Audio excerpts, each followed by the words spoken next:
Over the weekend, the Duchess of Cornwall celebrated her 75th birthday, and in a new interview, she joked, "We never really want to talk about birthdays, do we?" Admitting that she, unfortunately, can never lie about her age because it's always brought up in the newspaper. Well, I have to say, Camilla, you should have called me because I have been lying about this very successfully for quite a long time, haven't we? I mean, I was brought up on that. My mum did it, I did it. I've now come clean about my age. Was your mum really, really adamant? God, my mum, she would never say anything other than over 21. I mean, if I was ever going to sort of reveal her age or somebody asked her age, I mean, she'd actually get kind of angry. There she is. That's the last photograph I have with me. Mum, actually. That's so sweet. Yeah, that was just a month before she died. But one of my great memories of my mum is, like, my brother and I were with her, like, we were dead young, and she was driving in the car and she was speeding.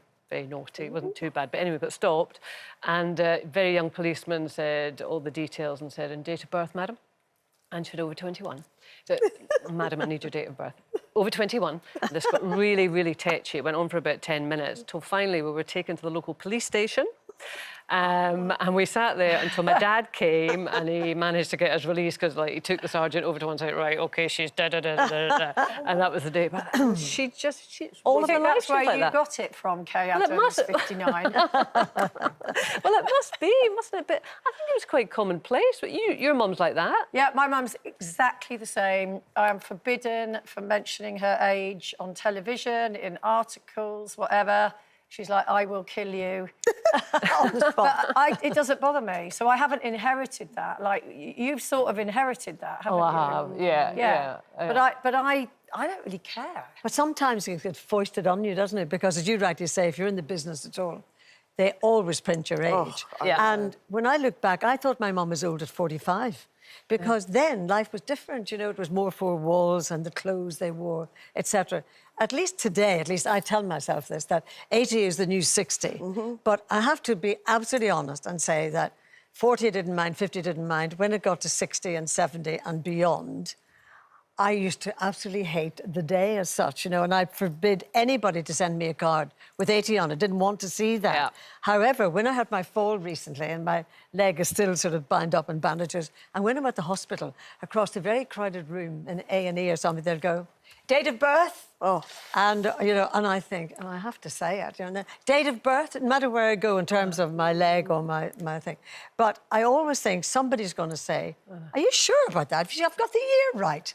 I guess, though, in things like the policeman with your mum and the hospital, that is a way of verifying that you've got the right person, the date of birth. But now, when you shop online, suddenly it will be, well, you can't buy this item until you... And it's date of birth. And it's like, why do you need to know my date of birth to buy a mug or something? I know, but the sad thing about that, I suppose, is that we're seeing it as almost a mark of shame.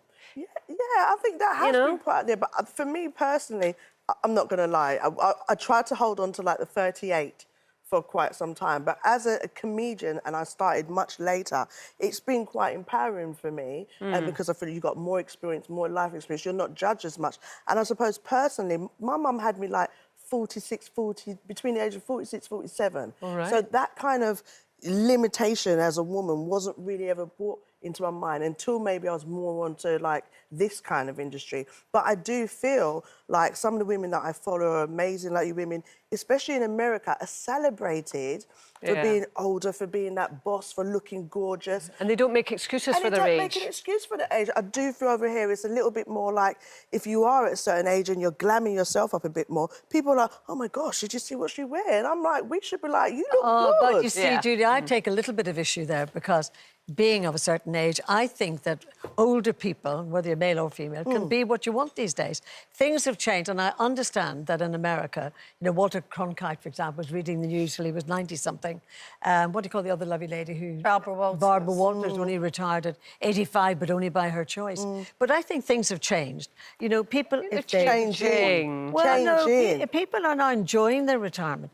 If they want to retire, they're enjoying it. They're going off to Spain for 2 months, playing their golf, having more holidays if they want. And many programmes, honestly, I mean, look at this one. I know, but if you had depends on your financial situation, and obviously. if you had certain women who was in the industry over 50 or 60 and went, you know, came on belly top bikini, it would be in the papers like, oh my gosh, did you... You know, even if it's said in an indirect way. Even that expression, Judy, good for her age. I always think that is a classic, good for her age. There's an implied sort of, ooh, when I mean, the older you get, it comes with confidence, wisdom, you know, you know more about yourself, and that in itself is what it we comes should be with? celebrating that. Energy and attitude. Well, it does in your case, It's key to everything. Yeah. Yes. Yeah.